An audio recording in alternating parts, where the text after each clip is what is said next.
She was abducted, shot, vaporized with military-grade explosives.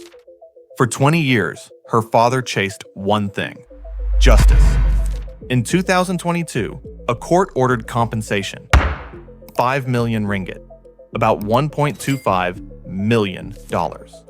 Then, in January 2026, everything flipped. The court ruled the government not responsible. With a legal reclassification, compensation vanished. So the family returned the money, every ringgit, including the interest. She was erased in a jungle. Now, even the acknowledgement of her murder was erased. This is the story of a murder that still haunts Malaysians, and how the state closed the case without accepting responsibility.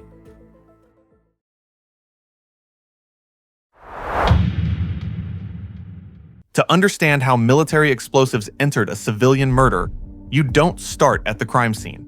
You start with the paperwork. Altantuya Shaariibuu was not a victim of a crime of passion. She was a victim of proximity.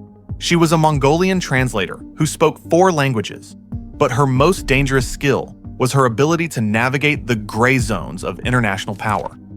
In 2002, she found herself at the center of the most expensive shopping trip in Malaysian history, the Scorpion-class submarine deal. $1.1 billion. That was the price Malaysia paid France for 2 underwater hunters. But in the world of elite defense contracts, billion-dollar numbers are just the starting point.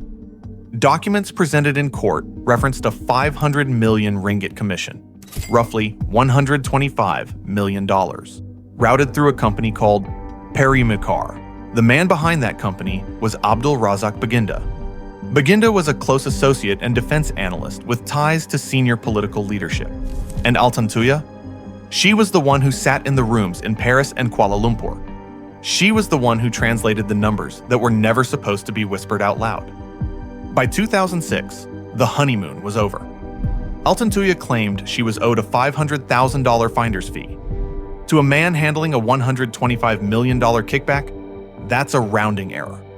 But in the architecture of power, you don't pay hush money to someone who is already shouting. She began knocking on doors. She began making noise. She didn't realize she had already been reclassified. She wasn't a partner anymore. After that point, her presence became legally and politically inconvenient. The men who carried out the killing were not civilians.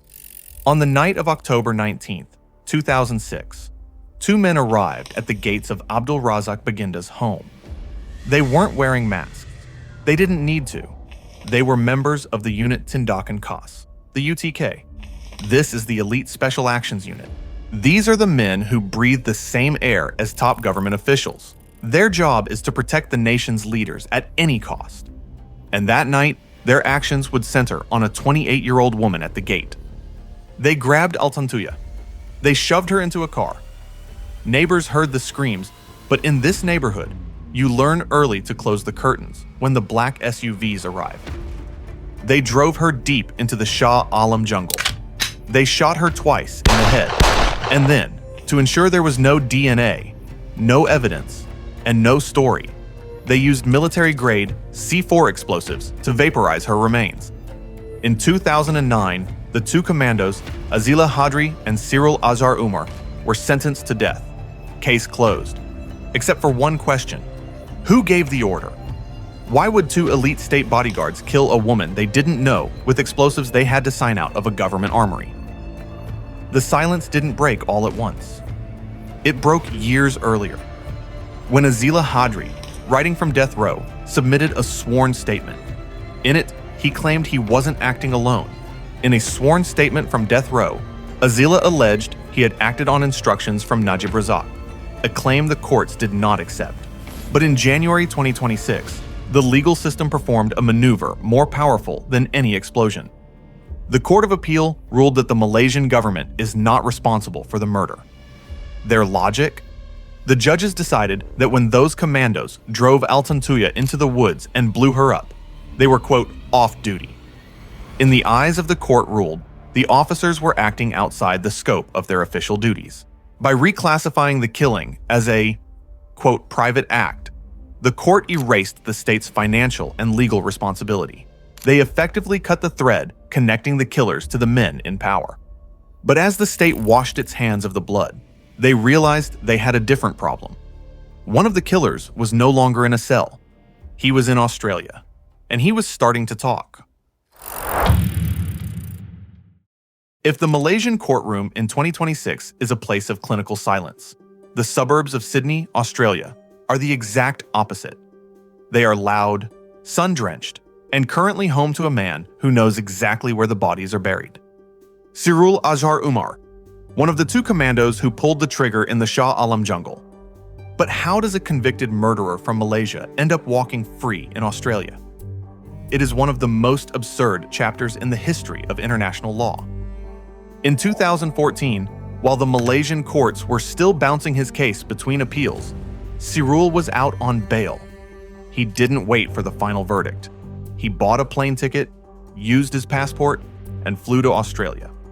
By the time Malaysia's highest court officially sentenced him to death in 2015, Sirul was already thousands of miles away.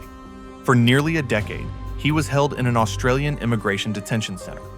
Malaysia wanted him back for the gallows, but Australia has a strict moral code written into its law. They will not extradite anyone to a country where they face the death penalty. Sirul was in a legal stalemate. He couldn't be sent home, but he couldn't be let out. Until November 2023. In a landmark ruling, the High Court of Australia declared that indefinite detention was unlawful. Just like that, the gates opened. Sirul walked out of a cell and into a suburban safe house. As of 2026, a man convicted of killing Altantuya using C4 explosives is a free man, protected by the very human rights laws his victim was never afforded. But Sirul isn't just surviving, he's talking. In a series of explosive interviews and podcasts released throughout 2025 and into early 2026, he has pivoted from a silent soldier to a professional witness. He claims he was a black sheep, a pawn. He has repeatedly hinted that the order to dispose of the Mongolian woman came from the very top, a mirror image of the affidavit filed by his partner, Azilah, back in Malaysia. But notice the timing. The 2026 Malaysian ruling that cleared the government of liability does something very specific for the people Sirul is accusing. By labeling the murder a private act, the Malaysian courts have effectively built a firebreak. If the state isn't responsible, then any order Sirul claims he received is legally non-existent. It's just the word of a fugitive against the dignity of the state. Sirul remains in the sun. Azilah remains in a cell. And the man who brought Altantuya to Malaysia in the first place? He is living a life that most people would kill for. While the commandos were fighting for their lives and the father was fighting for justice, one man seemed to simply walk away. Abdul Razak Baginda. He was the man Altantuya came to see. He was the man she was harassing for her $500,000 commission. He was the man who reportedly called the police commandos to his house the night she disappeared. In 2008, in a shock verdict that signaled exactly how this case would go, Baginda was acquitted of abetting the murder without even being called to enter a defense. The judge ruled there was no prima facie case against him. Since then, Baginda has been the invisible man. He moved to the UK. He earned a doctorate. He became a consultant on global security. He lived a life of quiet, academic prestige, while the woman he once loved was scattered across a jungle floor. But the 2026 ruling caught up to him in a way he didn't expect. While the court cleared the government, they upheld the liability for Baginda himself. The court ruled that he, along with the two commandos, is personally responsible for the damages. But then, they performed that final piece of mathematical cruelty. They slashed the payout from 5 million ringgit, or $1.25 million, to just 1.38 million ringgit, which is about $345,000. That amount, like the earlier judgment sum, was held pending appeal and returned after the government was cleared of liability. To a man involved in $1.1 billion submarine deals, $345,000 is a rounding error. It is the price of a luxury watch. By reducing the damages, The court didn't just insult the family. They made the price of impunity affordable. Baginda remains free. He has never spent a night in a prison cell for the death of Altantuya. He is the living embodiment of the ceiling in Malaysian justice. The law goes up to the commandos. It brushes against the advisors, but it stops exactly where the true power begins. Which leaves us with the two people who loom over this entire tragedy like shadows: a prime minister in a cell and a wife who, according to the whispers, never forgets a debt. If you want more investigations like this, stories about power, greed, and how elites really operate, make sure you're subscribed. And if you care about building wealth the right way, we've linked world-class investment research from Seeking Alpha in the description. In the halls of Kajang prison, the silence is heavy. Najib Razak, once a man who sat at the crossroads of money and power in Southeast Asia, now spends his days behind bars. He is serving time for the SRC international case, a 42 million ringgit, or roughly $10 million, side deal that became the first crack in the 1MDB empire. That conviction sent him to prison in 2022 and placed him here, in a cell meant for fallen men. But the main reckoning came later. In December 2025, Najib was convicted in the much larger 1MDB corruption trial, the one tied directly to billions siphoned from Malaysia's sovereign wealth fund. He was sentenced to a further 15 years in prison, a term scheduled to begin only after his current sentence concludes, pending appeal. The verdict closed the last legal door he once believed would never shut. For Najib, the 2026 ruling on Altantuya is a final, cold gift from the system he once sat atop. By reclassifying her murder as a private arrangement carried out by two rogue officers, the state erected a legal wall around itself. If the government is not liable, the chain of command no longer exists.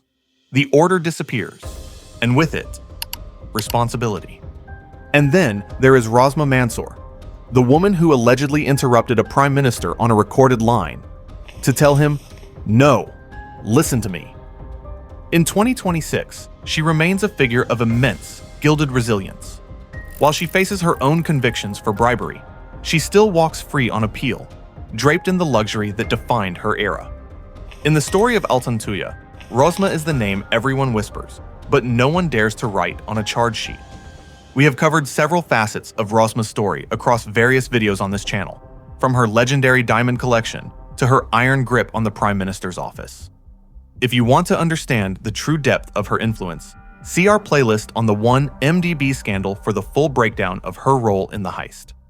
But while the powerful manage their appeals, Dr. Setev Shaariibuu is preparing for his final pilgrimage. He is taking this case to the Federal Court of Malaysia, the absolute last stop. Dr. Setev is a doctor of psychology. He has spent his career studying the human mind, but nothing in his textbooks could have prepared him for the cold pathology of the Malaysian state. He never said he was in this for the money. For 20 years, he has maintained that he was seeking justice, a simple admission that the state was responsible for the bombs that vaporized his child.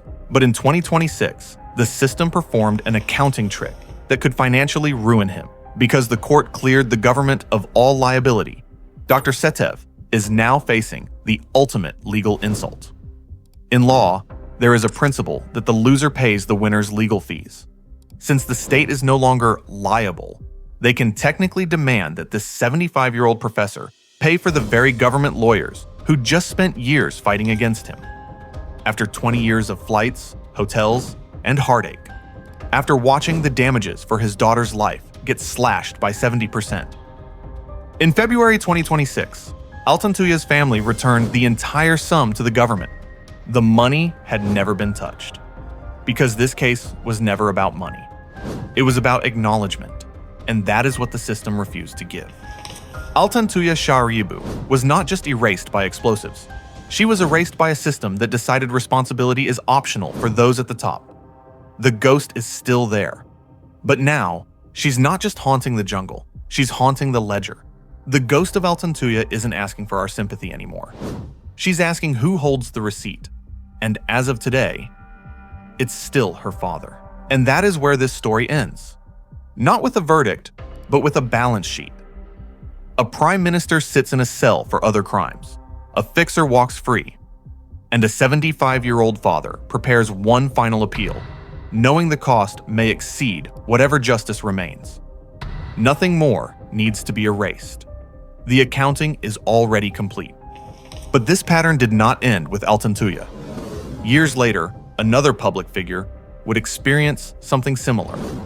Not in the jungle, not in secret, but in full view of cameras, witnesses, and the public. If you want to follow the next chapter of this story, please subscribe.